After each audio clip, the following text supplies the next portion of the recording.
Hi friends, வாங்க இன்றைய அறுவடை பார்க்கலாம். ஏஆர் கிச்சன் ஃபேமிலி எல்லாரும் நல்லா இருக்கீங்களா? வாங்க வீடியோக்குள்ள போகலாம். முதல்ல பாருங்க, இந்த ரோஸ் என்ன அழகா இருக்குது பாருங்க. கொத்தான ரோஸுங்க. நம்ம மாடிக்கு ஏறும்போது இதுதாங்க வரவேற்பு. வாங்க அடுத்து வந்து பழம் அறுவடை பண்ணலாம். குங்குவாட்டு பாருங்க, சூப்பரா நிறைய பிஞ்சு வச்சிருக்குது பாருங்க. இந்த பனிக்குங்க அவ்வளோ சூப்பரா பிஞ்சு வச்சிருக்குதுங்க. ஒரு 4-5 பழம் இருக்குதுங்க. அதுதான் சரி பறிச்சிடலாம். இன்னைக்கு வீடியோவில் பார்த்தீங்கன்னா நிறைய அறுவடை காமிச்சிருக்கிறேங்க. வீடியோவை ஃபுல்லாக பாருங்க. டிப்ஸும் சொல்லியிருக்கேன், அதனால வீடியோவை ஃபுல்லாக பாருங்க. புதுசாக மாடி தோட்டம் ஆரம்பிக்கிறவங்களுக்கு ஒரு சின்ன டிப்ஸ். தைப்படத்துக்கு நீங்கள் நல்லா அழகாக சூப்பராக ஆரம்பிக்கலாங்க. அருமையான பழங்க, நல்லா இனிக்குங்க இது. வாங்க அடுத்து வந்து பார்த்தீங்கன்னா இலந்த பழம் பறிக்கலாம். வாங்க சூப்பரான இலந்த பழம் பாருங்க. இந்த இலந்த பழத்துக்கு இங்கிலீஷ்லேயும் ஒரு கமெண்ட் வந்திருந்ததுங்க. அதாவது இங்கிலீஷில் நேம் சொல்லுங்க அப்படின்னு. நான் கொடுத்த கமெண்ட்டு அவங்க பார்த்தாங்களா இல்லையான்னு வர தெரியலிங்க. சூப்பரான பழங்க, எல்லாமே நல்லா பழுத்துருச்சு பாருங்க.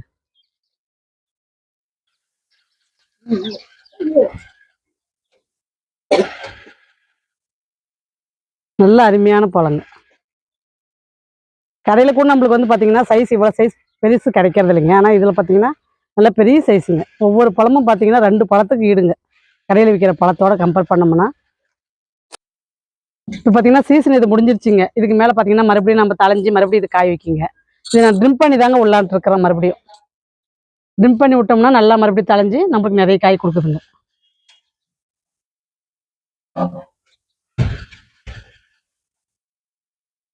நல்லா பழம் ஆகி போச்சுங்க இந்த முறை. நான் எப்பவுமே இவ்வளோ பழம் ஆகிற வரைக்கும் விட மாட்டேங்க. இந்த முறை நல்லா பழம் ஆயிடுச்சுங்க. இது வந்து உங்களுக்கு சீட்டு மிளக்கிறதுனால என்னால் கவரும் பண்ண முடியல. இதுக்கு மெயின்டெனன்ஸ்னு பார்த்தீங்கன்னா ஒன்றுமே கிடையாதுங்க. வெறும் தண்ணி ஆட்டேரு அவ்வளோதாங்க. அதுவும் வருஷத்துக்கு ஒரு டைம் தாங்க ஆட்டேருவே கொடுக்குறேன். பாட்டு மட்டும் இந்த வருஷம் மாற்றலான்ட்டு இருக்கிறேங்க. ட்ரம்மு ஒன்று கொடுக்கலான்ட்டு இருக்கிறேங்க. இது இளஞ்செடியும் பார்த்தீங்கன்னா நல்லா பூ எடுத்துருக்குதுங்க. காய் எடுத்துருக்கான்னு காட்டுறதுங்க. பெருசாக நம்ம வந்து இதுக்கு மெனக்கெட தேவையில்லைங்க. எவ்வளோ பெருசு பாருங்க பழம். மேலே ஒன்று இருக்குது பாருங்க. மேலே இந்த பக்கம் அங்கே ஒரு கமெண்ட் ஒன்று வந்திருந்ததுங்க. பவர்ன்றவங்க வந்து கொடுத்துருக்கீங்க. என்னான்னு கொடுத்துருக்கீங்கன்னா, இந்த மாதிரி செடிங்களுக்கு என்ன பூச்சி மருந்து கொடுக்குறீங்க சொல்லுங்கள் அப்படின்ற மாதிரி கொடுத்துருந்தீங்க. நான் பூச்சி மருந்து எதுவுமே என் செடிங்களுக்கு கொடுக்கறது இல்லைங்க. கொடுத்தா தான் நான் வீடியோவில் காட்ட முடியுங்க என்னால். கொடுக்காததை நான் எப்படி வீடியோவில் காட்ட முடியுங்க. அதனால் பார்த்தீங்கன்னா பூச்சி மருந்தாக இருக்கட்டும், எனக்கு கெமிக்கல் உரத்தையாக இருக்கட்டும், நான் கெமிக்கல் மருந்தாக இருக்கட்டும், எதுவுமே என்னுடைய செடிங்களுக்கு நான் பயன்படுத்துறது கிடையாதுங்க. என்னுடைய நோக்கமே என்னென்னா, இயற்கை முறையில் விளைஞ்சி அதை நாம் சாப்பிட்ணுன்றது தாங்க என்னுடைய மாடி தோட்டத்தினுடைய ஒரே நோக்கமே. அதனால் நான் வந்து காய் கம்மியாக வச்சாலும் சரி, அதிகமாக வச்சாலும் சரி, நான் ஆட்டு எருவு, லிக்விட் தண்ணி தவிர நான் எதுவுமே யூஸ் பண்ணுறது கிடையாதுங்க. அதனால தான் உங்களுக்கு என்னுடைய பழைய வீடியோவை நீங்கள் எடுத்து பார்த்தீங்கன்னா கூட உங்களுக்கு வந்து இது 2 தாங்க வரும். ஆட்டு எருவு வரும், லிக்விட் தண்ணி வரும். வேறு எதுவுமே உங்களுக்கு வராதுங்க. அதனால தான் நான் வந்து என்னுடைய வீடியோவில் பூச்சி மருந்து அடித்தாலுமே நான் உங்களுக்கு காமிச்சிருவேங்க. எறும்பு பவுட்ரு மட்டும்தான் நான் யூஸ் பண்ணுறேங்க. அதுவுமே பார்த்தீங்கன்னா பழைய வீடியோங்களில் இருக்குது. நான் உங்களுக்கு ப்ளேலிஸ்ட்டில் வந்து உங்களுக்கு நான் வீடியோவும் நான் கொடுத்துருந்தேன். அந்த வீடியோக்கு நீங்கள் கேட்ட வீடியோவில் ப்ளேலிஸ்ட்டில் நான் கொடுத்துருக்குறேங்க. நீங்கள் கவனிக்க காணோம். இருந்தாலும் நான் இப்போ சொல்கிறேன் பாருங்கள். எறும்புக்குன்னு ஒரு பவுட்ரு விற்கிதுங்க. அந்த கத்திரி செடி பவுட்ருன்னு சொல்லுவாங்க. அது ஒன்று தாங்க நான் எறும்புக்குன்னு நான் யூஸ் பண்ணுற பவுடர். வேறு எதுவுமே கிடையாதுங்க. இப்போ இலைப்பேனாக இருக்கட்டும், மாவுப்பூத்தொல்லியாக இருக்கட்டும், எல்லாமே பார்த்திங்கன்னா நான் வாட்டரில் தாங்க நசுக்கி விட்டு கழுவுறேன். அந்த இலைய கட் பண்ணி விடுவேன். இப்படி தாங்க நான் வந்து மெயின்டெயின் பண்ணுறேன். பெருசாக நான் வந்து என்னுடைய செடிங்களுக்கு எந்த ஒரு மருந்தும் நான் பயன்படுத்துறது இல்லைங்க. அதனால தான் நான் என்ன பண்ணுறேனோ அதை வீடியோவில் காட்டிடுறேங்க. நல்ல பால் சூப்பராக இருக்குது பாருங்கள் பழம். வாங்க அடுத்து திராட்சை பழம் பறிச்சுட்டு உங்களுக்கு காட்டுறேன். பாருங்கள் பயில்வான் எப்படி படுத்து தூங்கிட்டு இருக்கிறாரு பாருங்க. அதாவது காலையிலேருந்து ரொம்ப உழப்பு போட்டுட்டாருங்க. அதனால் வந்து தூங்கிட்டு இருக்கிறாருங்க. நாங்கள் மேலே வந்தாவே வந்துடுங்க. என்னமோ பயில்வான் தான் வேலை செய்கிற மாதிரி முன்னாடி வந்து உட்காந்துக்குவாருங்க. இப்போ திராட்சை இது வாங்க அடுத்து பார்த்தீங்கன்னா திராட்சை பழம் பறிச்சிக்கலாம். திராட்சை பழம் பார்த்தீங்கன்னா சூப்பராக கொடுத்துருக்குதுங்க இந்த முறை. சும்மா சொல்லக்கூடாதுங்க. இந்த முறை 3 தடவை அறுவடை பண்ணிட்டேங்க. அந்த அளவுக்கு இப்போ இது 2வது அறுவடை உங்களுக்கு காட்டுறேங்க. இன்னும் ஒரு அறுவடை வீடியோ இருக்குதுங்க. அது வந்து பார்த்தீங்கன்னா நான் கொடுக்குறேங்க. வர வர நாட்களில் உங்களுக்கு கொடுக்குறேங்க அந்த வீடியோவும். அது கொஞ்சம் பெரிய அறுவடைங்க. இது கொஞ்சம் சின்ன அறுவடைங்க. அந்த அளவுக்கு காய் பார்த்தீங்கன்னா சூப்பராக பழுத்துருச்சுங்க இந்த முறை. நல்லா பழுத்து இப்போ குருவிங்களுக்கும் நிறைய பழம் போயிடுச்சுங்க. டைம் இருக்கும்போது நாங்கள் பறித்து சாப்பிட்றோங்க. அந்த அளவுக்கு இந்த திராட்சை பழம் இந்த முறை சூப்பராக கொடுத்துச்சுங்க. நல்ல ஒரு ரகம், நல்ல ஒரு வெரைட்டி, நல்ல ஒரு டேஸ்ட்டு. ம். அ எப்படி சொல்றதுன்னா, ஜாம் போட்டேங்க. சூப்பரா இருந்ததுங்க. அந்த மாதிரி இந்த திராட்சை பழத்தில என்னென்ன செய்ய முடியுன்ட்டு நானும் யோசிச்சு, யோசிச்சு செஞ்சேங்க. நல்லா இருந்ததுங்க டேஸ்ட்டு. புளிப்பும், இனிப்புமா கலந்து அந்த ஜாம் செய்யும்போது அவ்வளோ ஒரு அருமையா இருந்ததுங்க. நாங்க என்ன வேலை செஞ்சாலும் பயில்வான் வந்து பார்த்தீங்கன்னா, கூட தாங்க இருப்பாரு. பாருங்க பூசணிக்காய் என்ன அழகா உட்காந்துருக்கு பாருங்க. பொங்கலுக்கு அறுவடை பண்ணிக்கலான்ட்டு வெயிட் பண்ணிட்டே இருக்கேங்க. நல்ல பெரிய பூசணிக்காங்க அது. கொத்துலாம் பார்த்தீங்கன்னா, குருவி சாப்பிட்டு எல்லாம் கொஞ்சம் கொஞ்சம் பழம் தாங்க இருக்கு. சின்ன சின்ன கொத்தா தாங்க இருக்கு. குருவி எல்லாம் சாப்பிட்டுருச்சுங்க. பழம் பூரா சாப்பிட்டுருச்சுங்க. சரி நானும் விட்டுட்டேங்க. டைம் இல்லாததுனால ஒண்ணும் பண்ண முடியாதுன்ட்டு விட்டுட்டேங்க.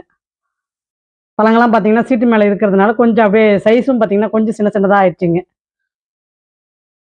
நெறைய பழம் இந்த முறை வந்து பார்த்தீங்கன்னா, கீழயே உதிர்ந்து போயிடுச்சுங்க நெறைய பழம். அந்த அளவுக்கு பழம் வந்து பார்த்தீங்கன்னா, வேஸ்ட்டு தாங்க அதிகமாயிருக்கு. குருவிக்கு வேஸ்ட் ஆகலைங்க. குருவி சாப்பிட்டதுனால அது ஒரு பிரச்சனை இல்ல. ஆனா கீழ வேஸ்ட்டாவே கீழ உதிர்ந்து போயிடுச்சுங்க. பாருங்க இன்னுமே காய் இருக்குது பாருங்க. இது அறுவடை ஆகாதில்லைங்க கொடி. எனி டைம் வந்து பார்த்தீங்கன்னா, பூ பிஞ்சு இருந்துட்டே தாங்க இருக்கு. பழம் பார்த்தீங்கன்னா, குட்டியா இருந்தாலும் நல்லா டேஸ்ட்டா இருக்குங்க. இது நல்லா பழுத்ததுனால நல்லா இனிப்பா இருந்ததுங்க பழம். ஏன்னா, இந்த அளவுக்கு அறுவடை வந்து இந்த திராட்சை பழம் இந்த முறை தாங்க அதிகம் எனது அறுவடை. இதுக்கு முன்ன இல்லைங்க. 3 வருஷம் வத்தத இந்த வருஷம் அதிக அறுவடைங்க. தேங்காய் புண்ணாக்கு குடுத்த பின்னாடி பழங்கள்லாம் பார்த்தீங்கன்னா, சட்டுன்னே நல்லா பழுத்துக்குச்சுங்க. அந்த அளவுக்கு சீக்கிரம் பழுத்துக்குச்சுங்க இந்த முறை. என்னுடைய பழச்செடிக்கும் சரிங்க, என்னுடைய மாடிக்கும் சரி, நான் என்னென்ன வேலை செய்றேனோ, அதெல்லாம் உங்களுக்கு தெரியணுன்றதுக்கு தான் நான் அதாவது முடிஞ்ச அளவுக்கு நான் வீடியோவ கவர் பண்ணி உங்களுக்கு வந்து வீடியோ குடுக்குறேங்க நானு. அதனால நான் புதுசாவும் சரி, ஸ்பெஷலாவும் சரி என்னுடைய செடிங்களுக்கு எதுவுமே நான் பண்றதில்லைங்க. அப்படி பண்ணா உங்களுக்கு வீடியோல கண்டிப்பா வந்துருங்க.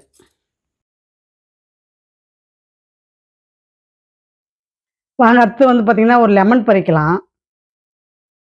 சூப்பரான லெமனுங்க. நல்லா குடுக்குதுங்க இந்த ரகம். பாருங்க முலாம்பழ விதை பாருங்க, போட்டு விட்டது பாருங்க. சூப்பரா முளைச்சிருக்குது பாருங்க. அப்படியே ட்ரம்மிலே கொஞ்சம் 2, 3 செடி விட்டுறலான்ட்டு இருக்கிறேங்க. மீதி இருக்கிற செடி தான் புடுங்கி பேக்ல நட்டு வச்சிருக்கிறேங்க. எங்க காலி இருக்குதோ இடம், அந்த இடத்துல வந்து பார்த்தீங்கன்னா, புடுங்கி நட்டு வைக்கிறது தாங்க எனக்கு வேலை. புதுசா மாடி தோட்டம் ஆரம்பிக்கிறவங்க, அம் அதாவது வராத காய்ங்க விதைங்கள ட்ரை பண்றத விட, சிம்பிளா ஆரம்பிச்சீங்கன்னா, கீரை விதைக போடலாம், கத்திரி நாத்து போடலாம், தக்காளி போடலாம், முள்ளங்கி போடலாம், வெள்ளரி போடலாம். இந்த மாரி சிம்பிளான வெண்டைக்கா, இந்த மாரிலாம் ஐட்டங்கள்லாம் நீங்க ட்ரை பண்ணும்போது, உங்களுக்கு நல்லாவே பலன் குடுக்குங்க. அதனால புதுசா மாடித்தோட்டம் ஆரம்பிக்கிறவங்க இத ஃபர்ஸ்ட்டு ட்ரை பண்ணுங்க. நல்லா வரும். அப்புறம் உங்களுக்கு ஒரு ஆர்வம் வருங்க அதிலே. அதுக்கப்புறம் நீங்க அடுத்தடுத்த விதைகள நீங்க நட்டு நீங்க வந்து அறுவடை எடுக்கலாங்க. வாங்க அடுத்து பார்த்தீங்கன்னா, வெள்ள நாவல் பழம் பறிச்சுக்கலாம். இது பார்த்தீங்கன்னா, இப்ப கொத்து பெருசா ஆக ஆக சைஸ் பார்த்தீங்கன்னா சின்னதா ஆகுதுங்க. அப்படிதான் சொல்லணும். நல்லா பிங்க்கா ஆயிடுச்சு பாருங்க. பழம் பார்க்கலைங்க. பிங்க்கா ஆயிடுச்சு பாருங்க. வாங்க அறுவடை பார்க்கலாம். எலந்த பழம் பாருங்க. ஒரு தட்டு நிறைய எலந்த பழங்க. அதாவது ஒரு 1 1/2 கிலோ அளவுக்கு நம்மளுக்கு பழம் இருக்குதுங்க. அப்பப்ப வேணுன்ற அளவுக்கு அறுவடை பண்ணிக்கிறேங்க. ஒரே முட்டா நான் அறுவடை பண்ணலைங்க. அப்பப்ப வேணுன்ற அளவுக்கு அறுவடை பண்ணிக்கிறேங்க. சூப்பரான அறுவடை. திராட்சை பழம் பாருங்க, சூப்பரா இருக்குது பாருங்க. குங்குமம், லெமனு, கீழ ஆரஞ்சு, ஒரு சப்போட்டா பழம். சூப்பரான அறுவடைங்க. பழங்கள் அறுவடை தாங்க இன்னைக்கு உங்களுக்கு. எப்படி இருக்குதுன்னு கமெண்ட் குடுங்க. வீடியோக்கு ஆதரவு குடுக்குற அத்தனை உள்ளவங்களுக்கும் ரொம்ப ரொம்ப நன்றிங்க. கமெண்ட் குடுக்குறவங்களுக்கும் ரொம்ப நன்றிங்க. தொடர்ந்து வீடியோக்கு சப்போர்ட் குடுங்க. அட்வான்ஸ் ஹேப்பி பொங்கல் வாழ்த்துக்கள்ங்க. எல்லோருக்கும் அட்வான்ஸ் இனிய பொங்கல் வாழ்த்துக்கள். அடுத்த வீடியோ புதன்கிழமை வருங்க பாருங்க. பாய்.